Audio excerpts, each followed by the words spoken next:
So I wanted to vlog my first ever Pentatonix live experience.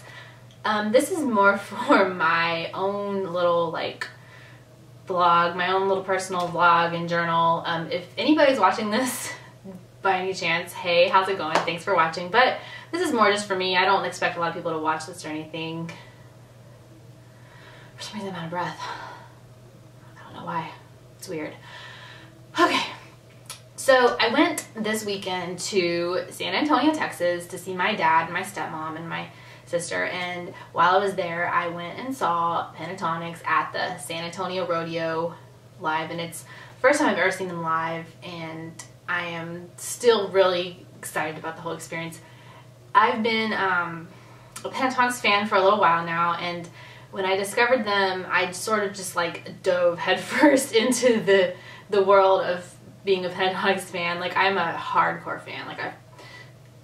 I don't want to say I'm a stalker, I'm not, but I follow all of them on Twitter, and I stalk their Twitter pages. I don't just follow them, I actually stalk their pages, and I have a Tumblr that's dedicated to nothing but Pentatonix, and I'm just a huge fan, and being a fan of them makes me really happy and excited, and it just sort of gives you a zest for life because I really love them, and I love their music, and I love each and every one of them as individuals as well. So anyway, that's my little spiel. I could just go on and on about my love for them, but that would be really boring. Anyway, so I got to San Antonio a couple days before the concert / rodeo and I just did a few things with my family. San Antonio is very beautiful, and there's a lot of stuff to do there, and I really enjoyed it. So the day comes for the rodeo, and I get up and I'm all excited, and this is the shirt I wore. It's a a PTX Volume 3 shirt, and you know, I got all ready and I was excited, and it was raining, so I was sad about that. But the rain didn't really do much. It didn't dampen our day or anything. We got there, we got inside. I had my big camera, which I'm recording with right now. It's a really nice Canon camera that I take really good pictures with, and I was excited about having that at the concert, but I'll get back to that. We got inside, and I was planning on meeting a Twitter friend, Nikki, at the rodeo, and I was texting her, and she hadn't responded, and I turned around, and then there she was, and I saw 3 girls, her and 2 of her friends, with Pentatonix shirts on, and I got really excited, and I knew that was her right away because I recognized her picture. So at that point I kind of hung out with them, and my dad and stepmom went their separate ways, and we kind of just walked around the rodeo a little bit. Oh, the rodeo grounds, there's a lot in the rodeo to do, which I'm not really super familiar with because I don't know a lot about rodeos, but it was really cool.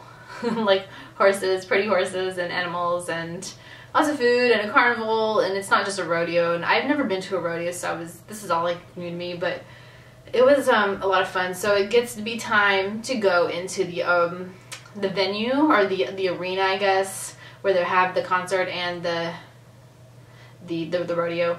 It's 12 o'clock, noon at that time. So we go in, and when they're searching me to let me into this venue, they tell me that I can't bring my big camera in with me, and I was devastated. They said I had to check it in to guest services, which was luckily right there. I thought for a minute I was gonna have to go all the way back out to the car, and I didn't have a key, and then I probably would have cried. But guest services was right there, so I was just kind of escorted to that area, and they took my camera and they gave me a ticket, and they blocked it up. But I was so sad because this thing takes really good video and pictures, and I was really looking forward to getting some good video and pictures of this concert, because the tickets that were on Ticketmaster for this concert, they were all up in the upper level of this arena, and I'm not sure if that's because the lower level was reserved for rodeo guests or family of rodeo people in the rodeo, because it's primarily the rodeo, and the concert's sort of a secondary attraction, I guess you could say. But not for me, of course. I went there only to see Pentatonix, and I know a lot of other people did as well, but it is the rodeo, so the lower level was sort of already reserved because I talked to several people who bought tickets as soon as they went on sale, and only the upper level was available. So I was looking forward to having my nice zoom camera to zoom in and get some pictures, but that didn't happen. Luckily, I had a little GoPro video camera that they did not take from me, and my phone, so I had those options. They didn't turn out well because I was so far up. And it's funny because with the little GoPro camera, it's a fixed lens. You can't zoom with it. So the video I got is absolutely horrific. The audio is really good, but the video is absolutely terrible because it looks even further away than what it actually was because of the nature of the lens. But I got really good audio, and I'm happy that I got the audio anyway. So okay, so we go in to this venue. We find out where we're going to be sitting just so we know, and we're trying to plot out ways to meet them after the show. Like it's not a typical tour stop for them. It's just a show. So they weren't in their tour bus or anything, and we're trying to plot, like, so we knew where we were going to meet afterwards, but then we were like, well, where do we go from there? Where would they go? And we were being really, really sneaky about it. And I actually talked to one of the workers that works there, and I tried to sweet talk him into telling me any information he might have on where bands go after they're done playing. He didn't have much information for me, and if he had more information, he wasn't sharing. He just said they go underground. There's like an underground room where they go, and then they exit the venue underground. So that was not very helpful for us, so we were kind of just going to cross that bridge when we came to it. But we also bought merchandise when we got into the venue. We got in there probably an hour before the actual rodeo started, so we had a little bit of time to kill. So we got some merchandise. I'm going to show you what I got. Okay, so I think most of this stuff is like tour, they're on my way home tour related stuff, but this shirt right here, I am living for this. Like, this is so cool. I knew I definitely wanted that. It's got the little picture on the front, and I find this picture hilarious because Scott is like the same height as everybody else, and I know it's because they had him stand probably maybe back further and everybody else up forward. And anyway, it's a cute picture though, and the graphic is actually really, really nice on this shirt. And then the back has all of the city locations so far that they've announced. And they even had San Antonio on there, which is kind of cool. They have San Antonio, Oakland, Las Vegas, Anaheim, Orem, Minneapolis, Chicago, Toronto, Atlantic City, Wallingford, Boston, New York, Fairfax, Atlanta, Tampa, Houston, Austin, Tulsa, and Grand Prairie, Texas. So I know they're going to go to more places. They said they were, so I'm sure that new shirts will emerge at some point. But I got this shirt. No, it hasn't. Okay.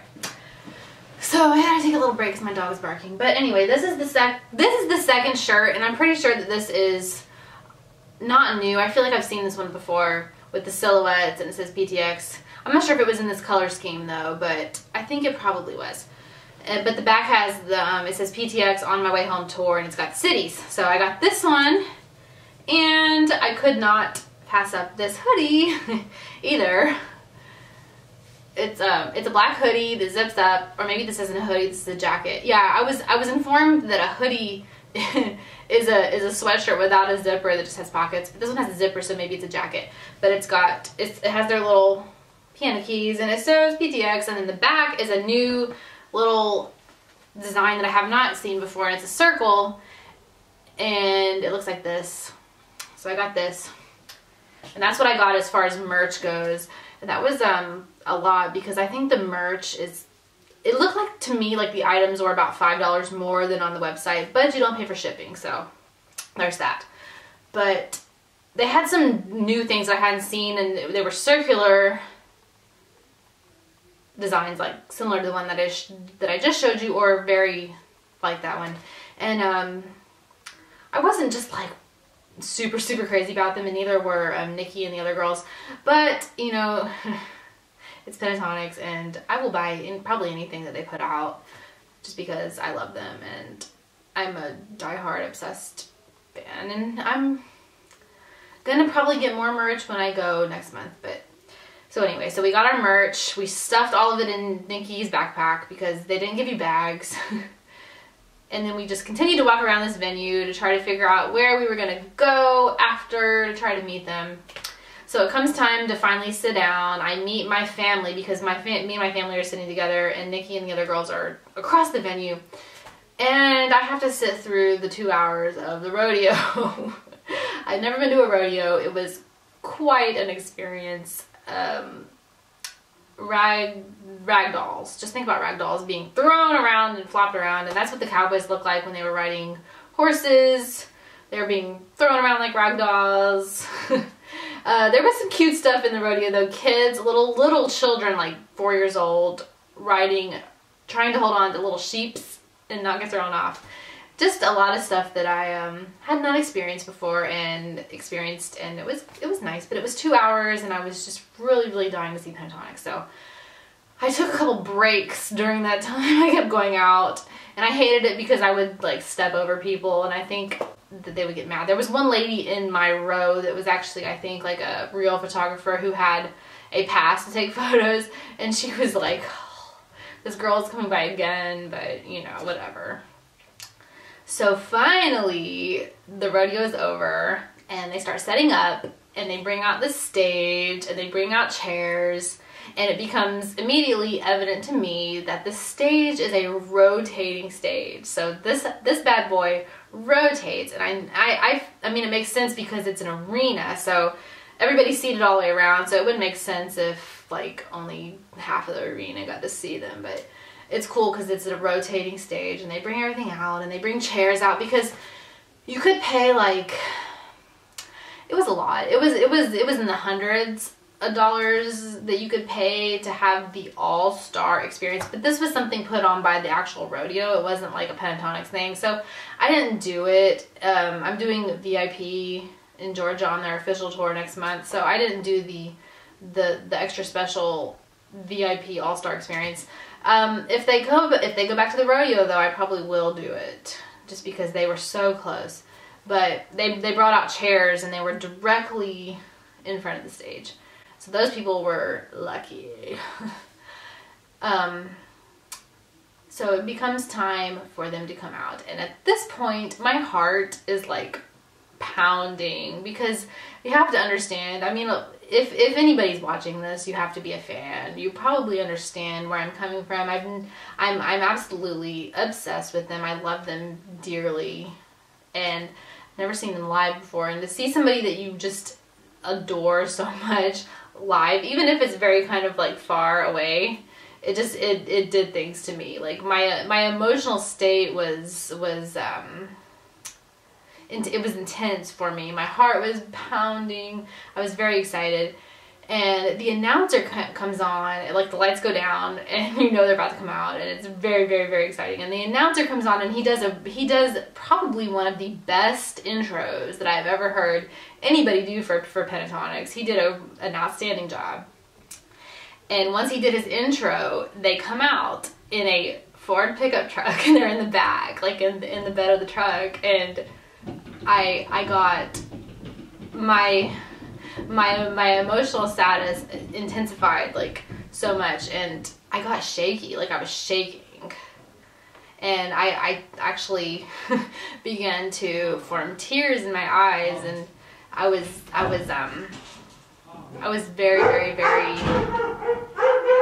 emotional. So the announcer finishes his amazing intro for them, and they come out in this blue Ford pickup truck.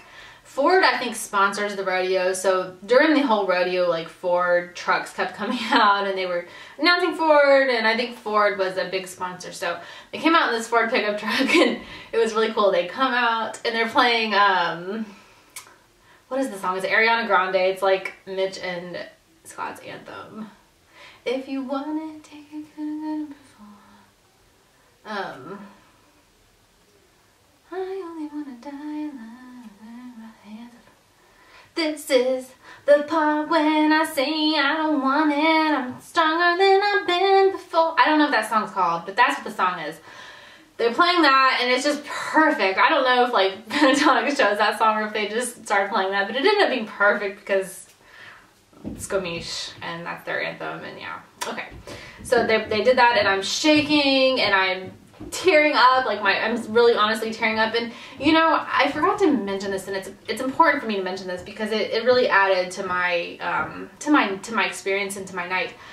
Because this was a rodeo and a concert, I was sitting amongst a lot of people who were not there simply to see Pentatonix. They were there for the rodeo, and the concert is included in most of the tickets, I think. So they weren't diehard fans like me and like some of the other people that were at this venue. But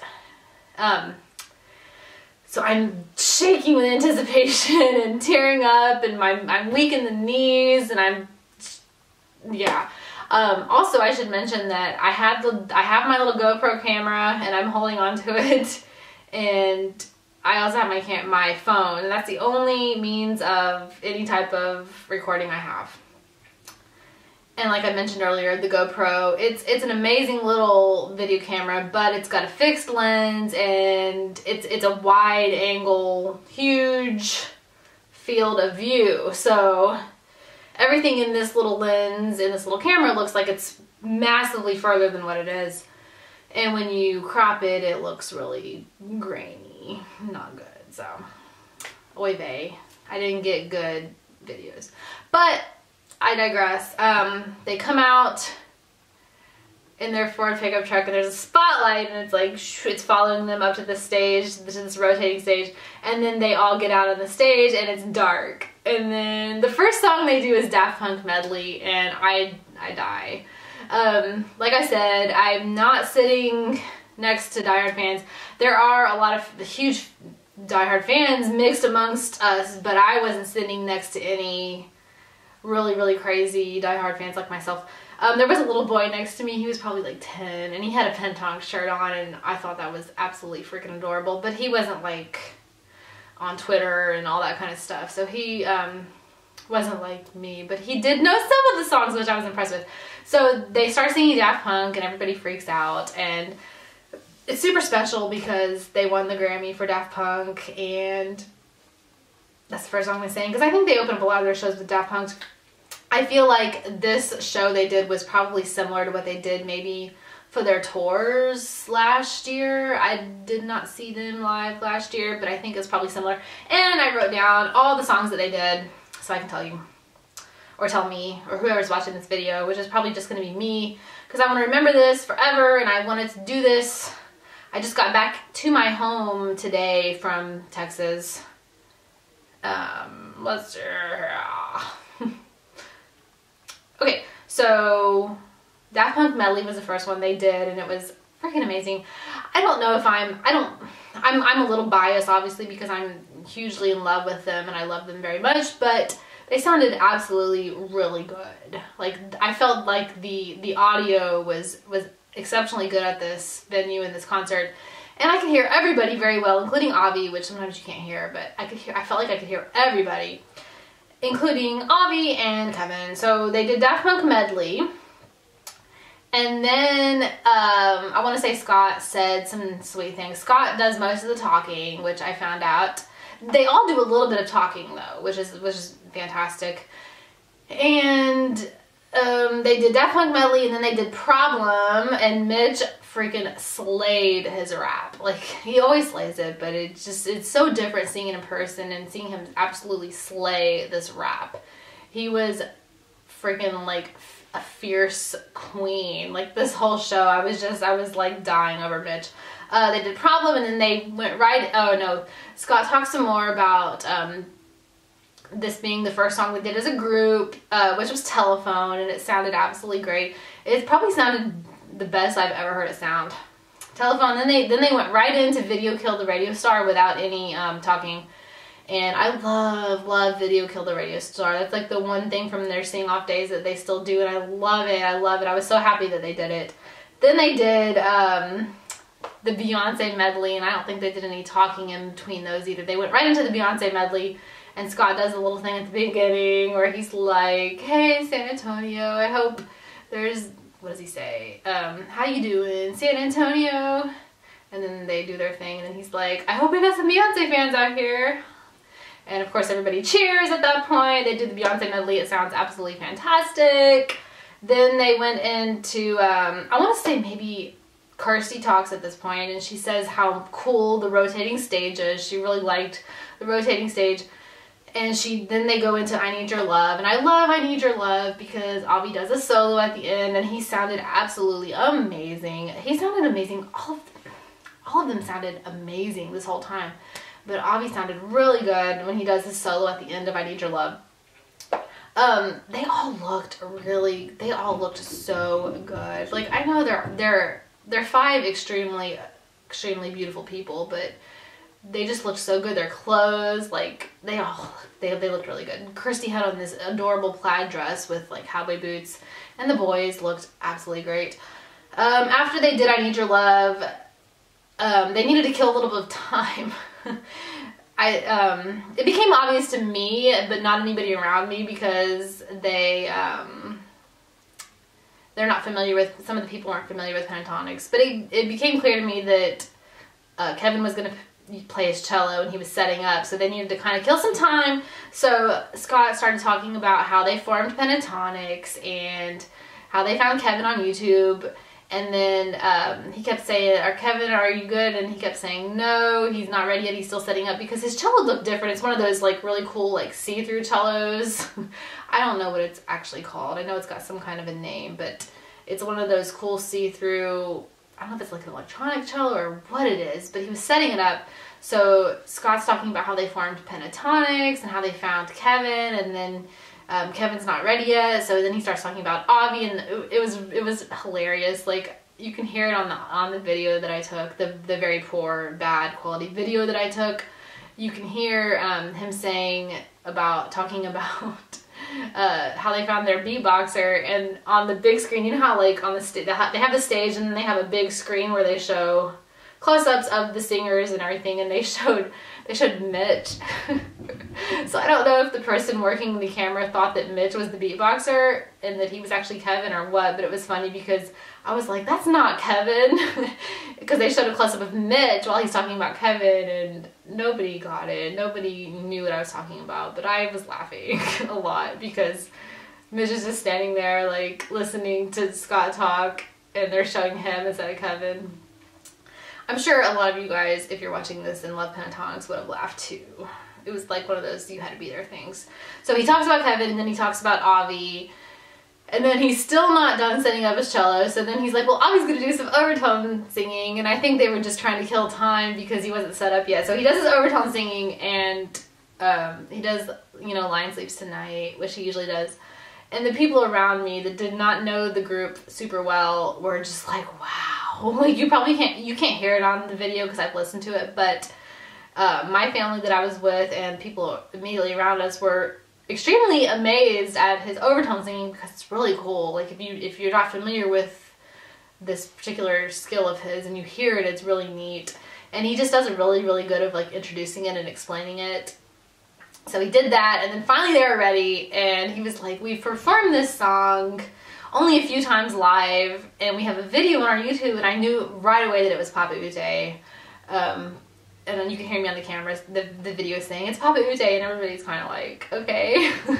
But it is Papa Ute, and I was geeking out. Like, I was so excited about that because I love Papa Ute, and I love hearing them sing it live. So they sounded amazing singing Papa Ute live, and Scott was freaking slaying the scene. He sounded so good singing Papa Ute, and I'm not French. I don't know about his pronunciation and all that kind of stuff, but to me it sounded absolutely freaking fantastic. It sounded so good.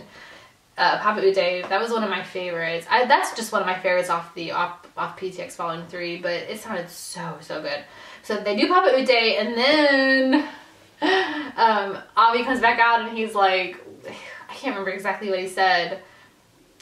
He starts talking about how I really love San Antonio, you know, I really love Texas, and then he starts talking about barbecue and how much he had barbecue earlier that day, and I was laughing about that because we all know that Avi loves his barbecue, and Texas has good barbecue, so I'm hoping that they did him well and gave him some good barbecue.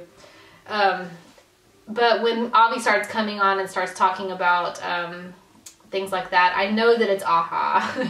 Because I've watched enough YouTube live videos, and then he's like, he starts talking about, in this next song that we're gonna sing, I really love it because Mitch sounds like a beautiful baby angel singing this, and I knew right away, and I was like, it's AHA. And again, the people around me were like, what?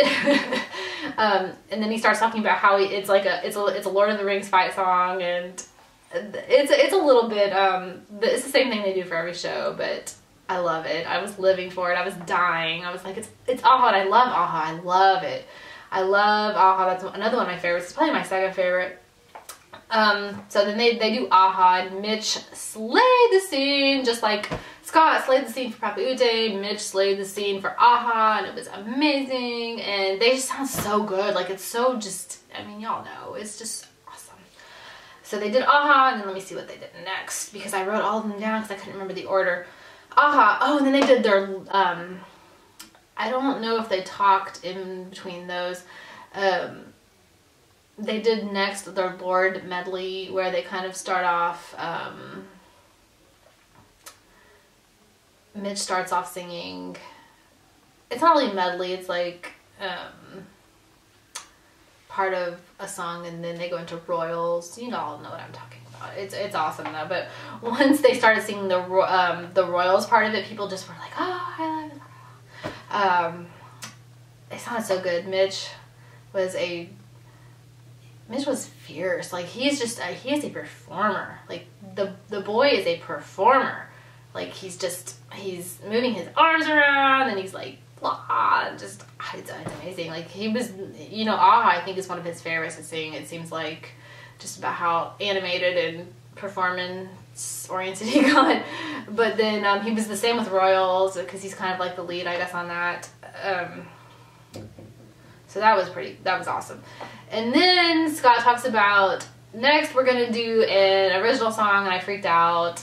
It was On My Way Home. They did it on my way home, and it sounded so good, and it was just like, it's emotional for me, because that's their tour, that's the name of their tour, and that's their original song, and it means a lot to them, and so I was loving that. And then they did, I can't remember who introduced this next song. I think it might have been Kevin. All of them take turns talking, which is cool, and I've never been to a live show, and I'm sure a lot of you have, like probably everybody but me has been to a live show with Pentatonix, but they all take turns kind of talking a little bit and introducing songs, and I love that. They all get a chance to talk. They did La La Latch, and that's probably, that and Papa Ute are my favorites on PTX Volume 3. I love La La Latch, just the way that they mashed it together. It sounded so good. Kirsty sounded so good. Her vocals were amazing in La La Latch live. And then they did I wasn't sure if they were gonna do Chair Girl, but lo and behold, they did Chair Girl. So my camera card was full, so I had to change that, and I was stressed out because I couldn't find it. I was talking about La La Latch. They did La La Latch. It was amazing. Then they did Let's Get It On with the Chair Girl. They picked the Chair Girl. I think her name was Sylvia. So Sylvia, if you're watching, hey, you were super, super cute up there. You look really, really excited. And if I ever got to be Chair Girl, I would die. Like, I would just be like, oh. I would just like pass out. But anyways, they did Let's Get It On, and my family wasn't really expecting that. I didn't think they were going to do it, so I didn't say anything about it, but they were like, oh, they were reacting. They were reacting down the aisle, and I could hear them, and I was like, oh yes, I was living for it. At this point, Mitch comes on, and he's like, I love the way he addresses the audience. Like, I love you guys, and then he took a panoramic photo with his big iPhone 6, which we saw in the live stream, but he was in the Super Fruit live stream, and he was like going around, he was going really slow, and he said it turned out well, but I haven't seen it posted yet, so I'm thinking maybe it didn't turn out well. But I still love you, Mitch. And then they did Thrift Shop, and then they did We Are Young was the last song. So that's, they did a lot. They did a lot of songs. They did 1, 2, 3, 4, 5, 6, 7, 8, 9, 10, 11, 12.